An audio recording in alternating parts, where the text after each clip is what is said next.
Is 1 head of cauliflower. You're going to need some very teriyaki and some olive oil. First, you're going to set your oven to 400 degrees, and you're going to take your cauliflower and you're going to get rid of all of those stems hanging off. So cut, and then you're going to slice your cauliflower. This is where it gets a little bit tricky, and out of this whole head of cauliflower, I only got 2 pieces that stayed together to work for the cauliflower steaks.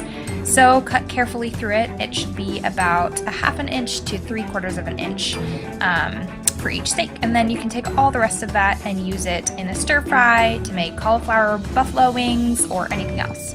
So there are our 2 beautiful steaks, and now you're going to fry them in a pan.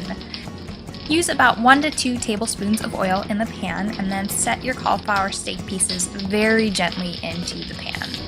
Let them sizzle there for maybe 3 or 4 minutes until they get lightly browned on the other side. And then when you go to flip them over, be very careful. This is a delicate art. I kind of mangled one of them. But probably use 2 hands if you can do so without burning yourself. Flip it over and then again, let it sit there for a few minutes before adding your very teriyaki. Make sure you move the cauliflowers around so they can soak up all of that teriyaki, and you're going to let it sizzle there until most of the sauce has been eaten up by the cauliflowers. And then put them on a baking sheet and bake them for 15 minutes. So here I am, setting my timer. And now we're going to cut up the toppings that we're going to put on top of our steaks.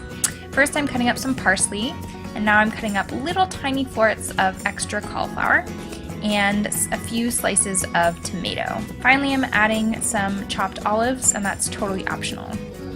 Now I'm going to stir fry up those little tiny cauliflower florets and get them nice and browned and toasty and warm to put on top of the cauliflower. Well, my timer just went off, so it's time to take our steaks out of the oven, and my god, they smell amazing and they look gorgeous.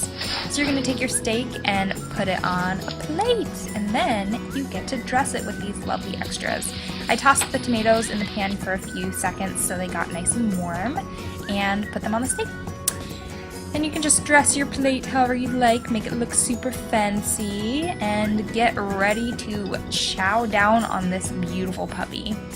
So here it is, and oh my god, I can't even tell you how delicious this is. I really hope you guys try this at home. This has been Michelle Kane for Vegan.